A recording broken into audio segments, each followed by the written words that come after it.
We must get a big laugh. Jerry, make a funny face. It's the Martin and Lewis Show. Wow.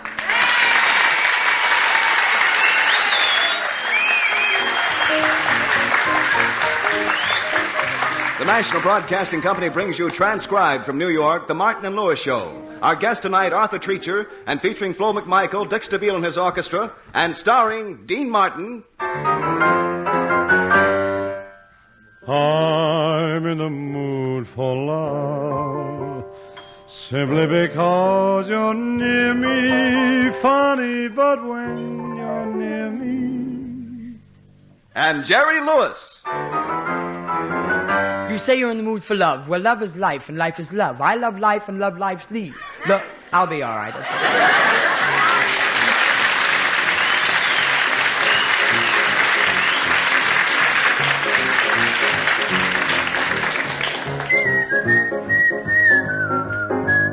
Candy kisses wrapped in paper mean more to you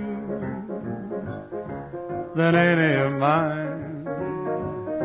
Candy kisses wrapped in paper, you'd rather have them with any old time.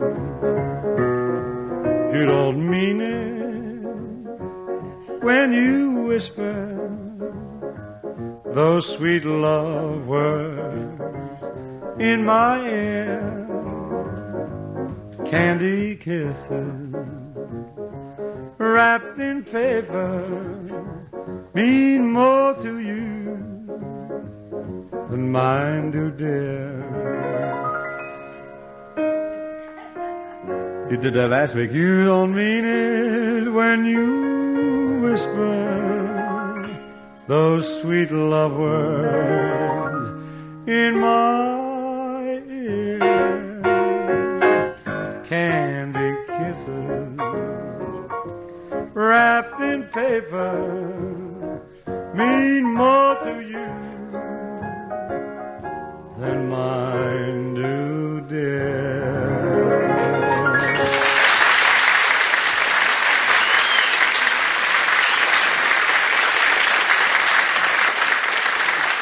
Well, folks, today Vogue magazine is sending over a lady reporter to do a story about Dean and Jerry.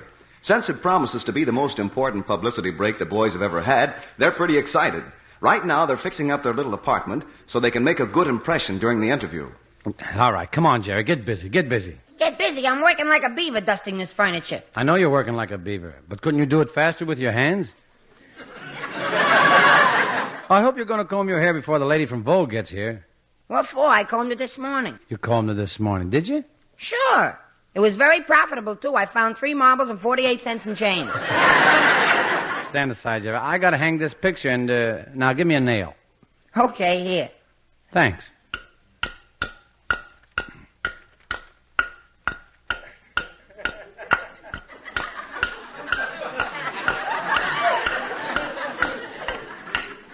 Haven't we got any shorter nails? Now we have to hang the picture, Dean. The plaster all came down on the floor. Yeah, well, hand me the picture. Okay.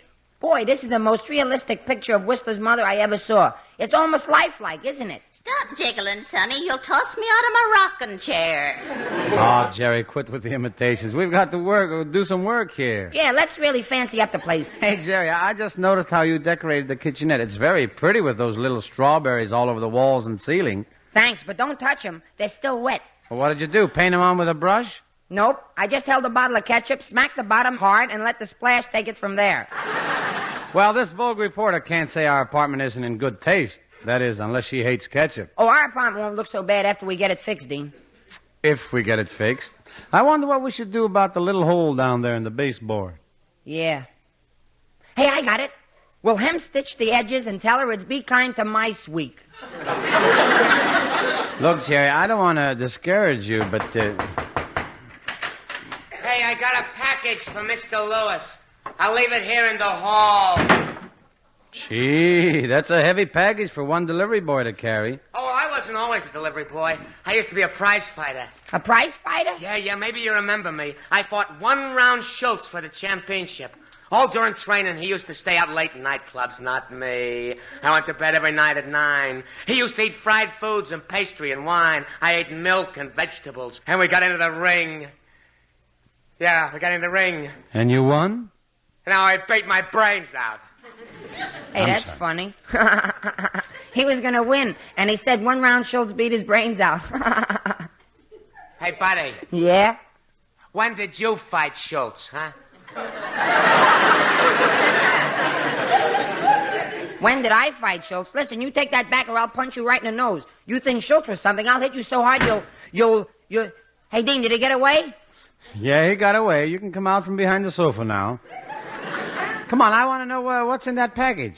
Oh, that's a bunch of food I ordered so we could entertain the lady reporter. We better open it and put the shrimps on ice. Are you sure they're fresh? Fresh? These shrimps are so fresh they walk over to your plate, flex their muscles, and dive into the red sauce. Well, how do you manage to eat them? When they come up for air, you gotta be quick. We could have ordered the food later. You should have stayed here and worked on the apartment. I did. You know that throw rug in the hall as you come in? The one that always slides forward and makes people fall down? Yeah, just try it now. Okay, I'll open the front door and I'll come in again. Ow! See, Dean? I couldn't do a thing with it. We gotta get that fixed before the lady from Vogue gets here, or she won't write us up. She'll sue us. Oh, Mr. Martin, I heard you groan. You didn't hurt that wonderful voice of yours, did you? No, ma'am. That wasn't where I landed. Say, I've seen you before. Aren't you the president of that new fan club of Dean's, the one that only takes in members over 50 years old? Yes, I'm Mrs. Taproot. And how are all the members today, Mrs. Taproot? Oh, wonderful, Mr. Martin. They asked me to come by and tell you how wonderful your last program was. Of course, we listened to every one of your broadcasts, Mr. Martin. But, Mrs. Taproot, I'm on a program, too. In between Dean's songs. That's my voice you hear. Not on our radio. We have a static eliminator. Oh, I hope I'm not disturbing you, Mr. Martin. Oh, not at all. We're busy fixing up our apartment for a lady who's coming to write an article about us. Oh, my, it looks real nice. And that aroma, it smells so exotic and mysterious. Did you light some incense? No, that's me. I'm chewing pistachio sensen. Oh, it's very nice. It smells sort of like Mr. Martin's sound. Jerry, if you say one word, I'll break your neck. What do I get for thinking? I guess you weren't kidding about all the fan club members being 50 years old, Mrs. Taproot. No, except I have a confession to make. I liked you so much I fibbed to get into the club. I'm only 30 years old. Gee, Dean, if Mrs. Taproot's only 30, she must have hit 50 so hard she bounced. Jerry. Well, I should have said practically 30. Actually, I'm just sailing happily into my 40s. Sailing into your 40s? Yes. Gosh, it's too bad you went by way of Cape Horn. Jerry, you should think before you speak. I don't understand this fan club at all, Mrs. Taproot. I thought it was only the young girls who swoon when Dean sings. Well, we may not drop as fast as the young girls, but once we go down, we stay longer.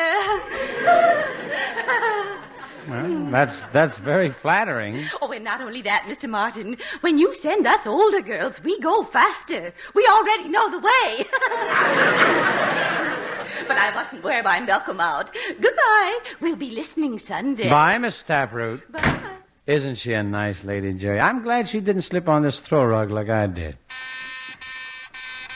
Who's there now? It's me, the manager. We'll have it in the morning. Open up this door at once. What's the meaning of all these complaints I've gotten about you two making a lot of noise in there? We're only doing a little decorating, and we were using very soft ketchup.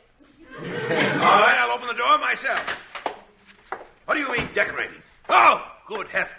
You've put nails in my walls. You've cracked my beautiful plaster walls. You've ruined my ceiling. But the floors are still slippery, aren't they? Here, let me help you up. You see, we were just fixing the place up a little.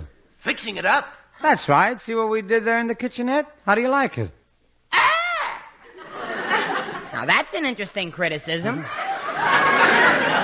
Look, as long as you're the manager, I got a complaint, too. For 6 months, you've been promising us a door on the bathroom. Well? Well, nothing. We're getting tired of taking showers with our clothes on. Look, we don't insist on the door. We just want to have a nice place to receive a reporter this afternoon. You're too easy, Dean. I'll take care of this. Now, listen, we rent this place and we'll improve it all we want. Now, you listen. You forgot to pay your rent last week, so get out. That's final. Out. Well, Jerry? Gee, now we got no place to live and no place to meet that reporter and nowhere to go. And, Dean, What? I made a boo-boo.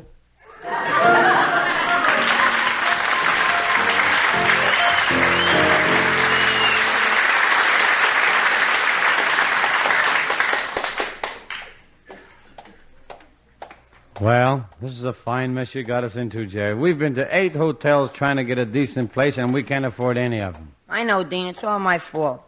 Now the woman from Vogue can't interview us. What? She won't be able to find us, and she'll hate us. Oh, Jerry. No, we're washed up, finished, through. What? We're washed up, finished, through. Oh, Jerry, straighten up and stop the crying instantly. Okay, Dean. I'll stop. Anything you say. And stop the sniffling, too.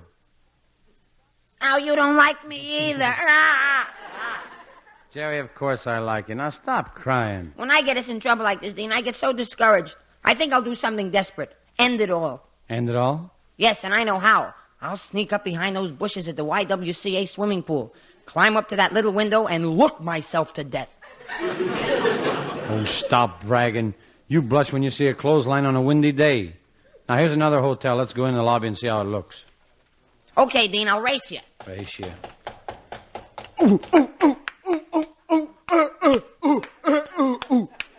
Jerry, what happened?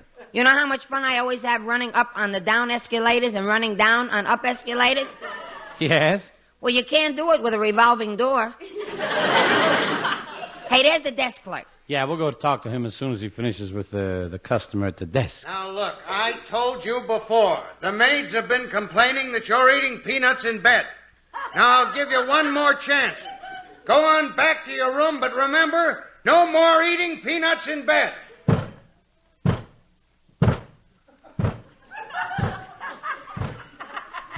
Well, come on, Jerry. Wait, Dean. I want to see that elephant get on the elevator. Well, now's our chance to talk to the desk clerk. Oh, my good man. Sorry, I've got all the shoestrings I need. We're not peddlers. We want a suite of rooms. Oh, well, we have a nice 4-room suite. It's $100. $100 a month or a week? A day. Now, about those shoestrings. Well, I guess we better go, Jerry. We can't afford these prices. Yoo-hoo, Mr. Martin, Mr. Lewis. Look, coming across the street, Jerry, it's Florence. Hey, Florence. I thought you were coming over to help us fix up our apartment for the interview. Oh, I've been working on your fan mail all morning. You had 4 letters. You spent all morning on 4 letters? Did you get them answered? No, just counted. Hey, Dean, I ought to see a psychiatrist. She sounds sensible to me. Well, I know it's slow just counting 4 letters in a whole morning, but I had trouble after I passed 2. What comes next, 4 or 3? I can't believe anyone would have trouble with 1, 2, 3, 4. 1, 2, 3, 4. That's right. You see, I was close. Florence, if you have such trouble with numbers, why don't you count on your fingers? Oh, that's silly. I know how many fingers I have. Ah, look, Florence, we're in trouble. We got thrown out of our apartment. Now we've got no place to receive this lady from Vogue magazine. Yeah, and she'll be sore. She's probably one of those hoity-toity dames. Hoity-toity. What does that mean? Well, you know what hoity means. That's like a little baby hoit. And toity is 1 more than 29. So altogether, it means when you get to be nearly 30, a baby will fall on you and hoit you. That's hoity-toity. Mr. Lewis, sometimes I think you're battier than a fruitcake. Battier than a fruitcake? Florence, it's not battier than a fruitcake. It's battier than a belfry. I think you're both nuttier than a coffee ring. Oh, I bet you say that to every fruitcake you meet. This is all very pleasant, but it's not helping us get our picture in Vogue. Oh, Mr. Lewis, you mean your picture will be in the magazine just like a man of distinction? Jerry doesn't drink. He'd look pretty silly sitting there with a glass of Dr. Brown's celery tonic in his hand. Don't kid yourself about Jerry Lewis. Last night I had 2 Zimby cocktails. You mean zombies? No, Zimbies. It's soda pop with 2 yeast cakes in it. Wow. Gee, it's a shame you aren't important actors like my dream man, Arthur Treacher. You could get a nice place easy. What's Arthur Treacher got to do with it? Oh, he's so wonderful. I just saw him go into the Astor Hotel. Arthur Treacher? In the Astor Hotel? Jerry. I'm way ahead of you, Dean. Let's go.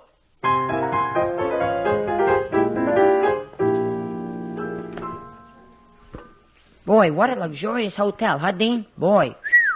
All right, it's luxurious. Why make such a big fuss? Oh, gee, Dean, I never saw gold-plated mice before. You're Mr. Arthur Treacher, aren't you? Yes.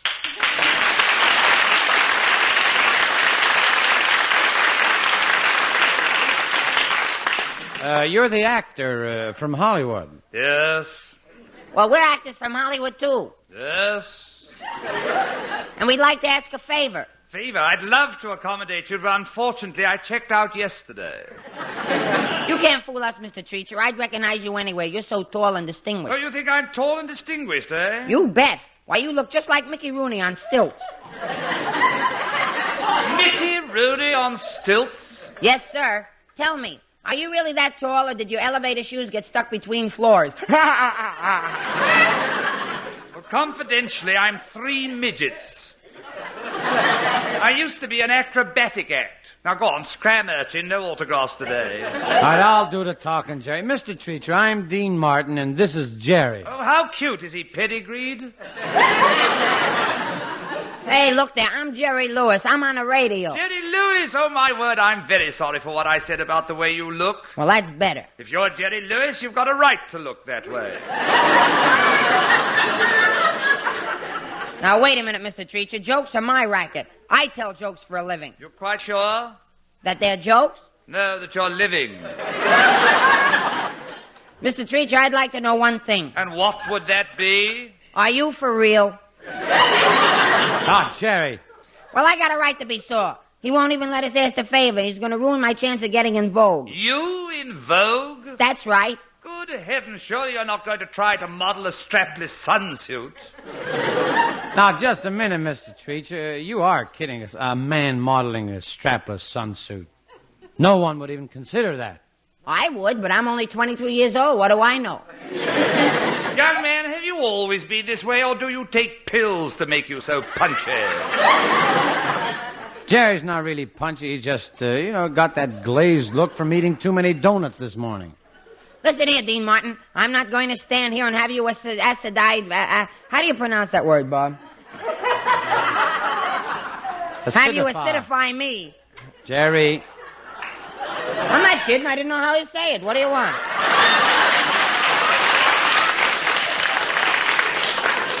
Dean Martin, you ridicule me in public. You won't let me sing on our show. And when you do, you make me sing funny. And I'm getting sick of it. Do you hear? Sick, sick, sick.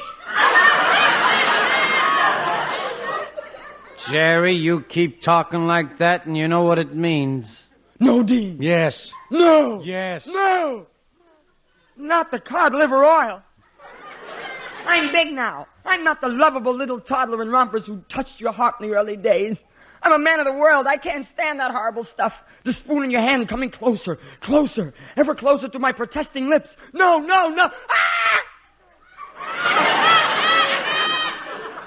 Ladies and gentlemen, you have just heard a ham that even armors couldn't cure. Mr. Martin, will you please get that bebop version of Uncle Tom's Cabin out of here? Not until you've heard what we have to say, Mr. Treacher. Well, what do you have to say? I'll tell you. In the first place, this is a pretty nice joint you got here. This joint just happens to be a penthouse. A penthouse? Certainly. When I'm in New York, I always like to have some place to change my pence. Change his pants. Change his pants. Yeah, change his pants. Well, now about that favor we wanted to ask. Yes, I knew the joke couldn't have been that funny. Well, the truth is, Mr. Treacher, we wanted to borrow your penthouse just for this afternoon. Yeah, to make an impression on a reporter from Vogue. Now, will you help us out? I categorically refuse to consider any portion of such a dastardly proposition. My final summation is an absolute negative. Well, out with it, yes or no? Jerry, what he said meant no. But, Dean, we gotta have this place. We gotta stall, I know. You sing to him while I try to think of something. Well, we can't lose anything. How about listening to a song, Mr. Treacher? I also categorically refuse to consider any portion of such a ridiculous subterfuge. And again, my final summation is an absolute negative. Well, thank you. You're going to like this number. I hope. If I only had 3 wishes, here is just what I would do. First, I'd wish for days of gladness with a someone sweet and true.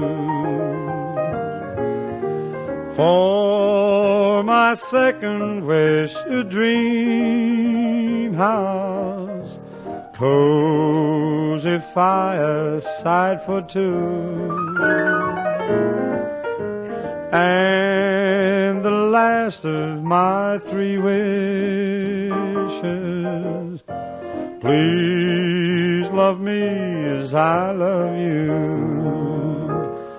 For my second wish, a dream house, cozy fireside for 2.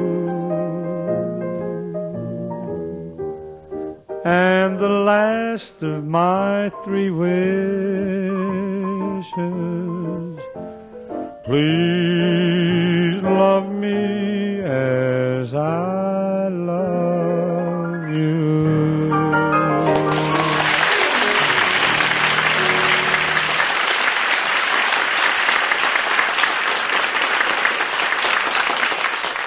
Hey, that was wonderful, Dean. Wasn't it, Mr. Treacher? Now, you see, we're really fellow actors. You got to lend us your apartment. What do you say? Pretty please with sugar on it? No. Pretty please with honey on it? No. Pretty please with molasses on it?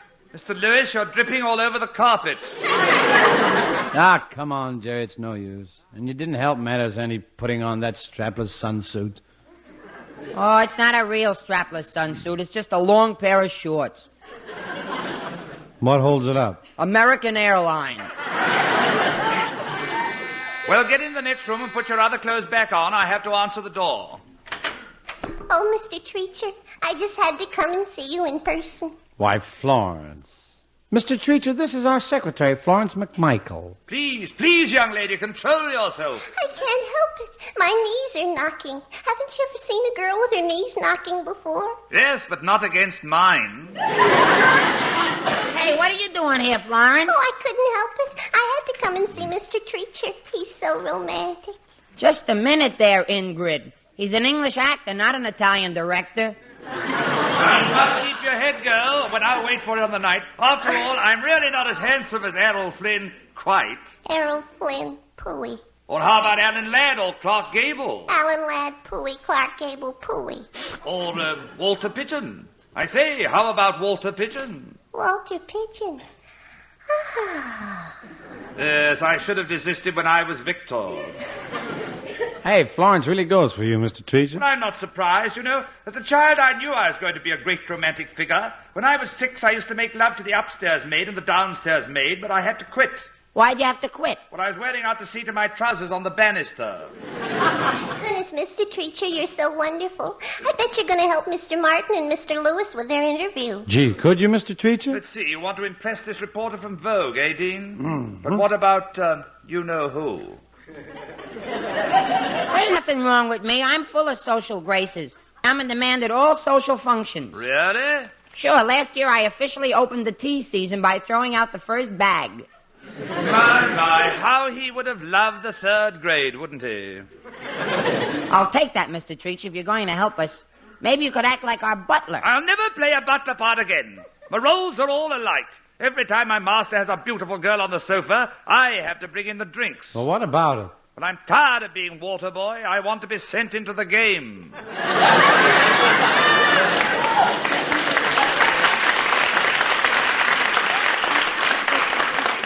But think how impressive it would be if you were my butler.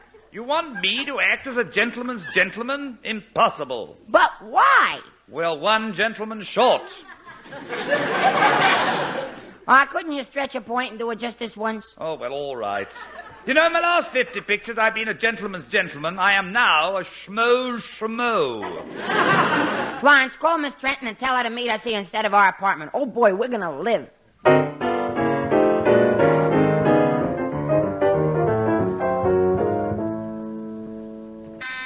I'll get the door.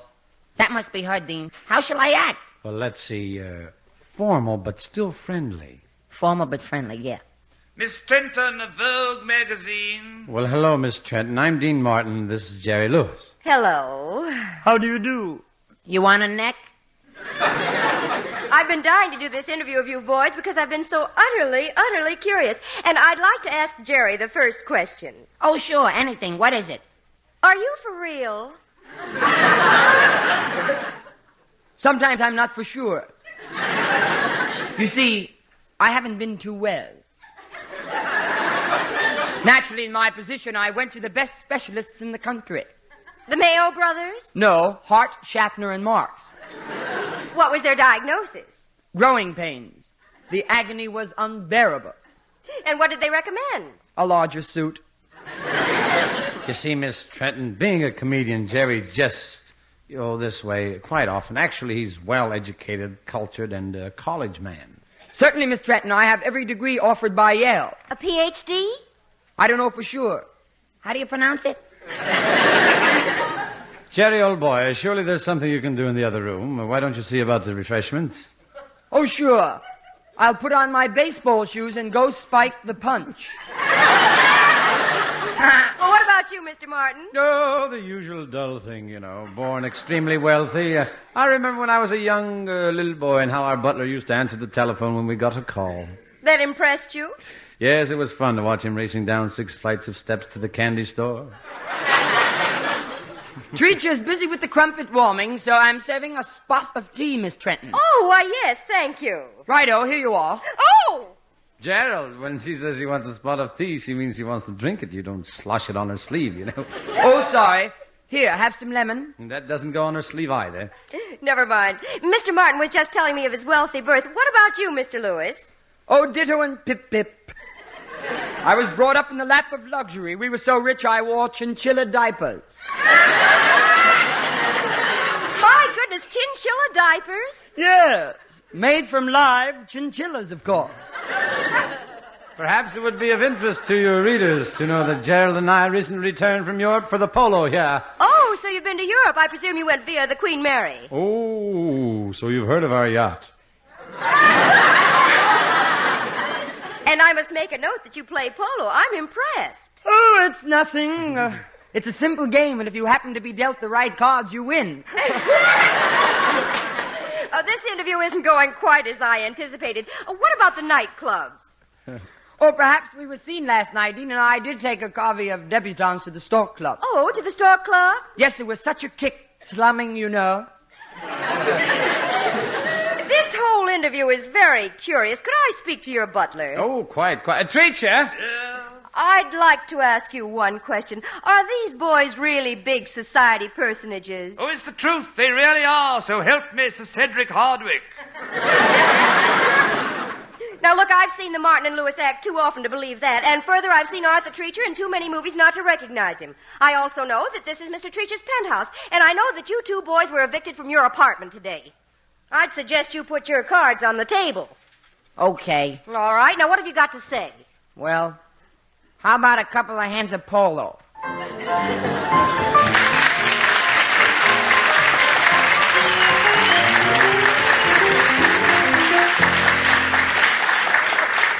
The Martin and Lewis Show, transcribed in New York, is produced and directed by Robert L. Redd and written by Ray Allen, Dick McKnight, Roger Price, and Sid Resnick. This is Wayne Howell suggesting you tune in to your NBC station each Sunday evening at this same hour for the Martin and Lewis Show. And we thank Mr. Arthur Treacher for coming over. Mr. Arthur Treacher. Thank you, Nice Arthur. round of applause.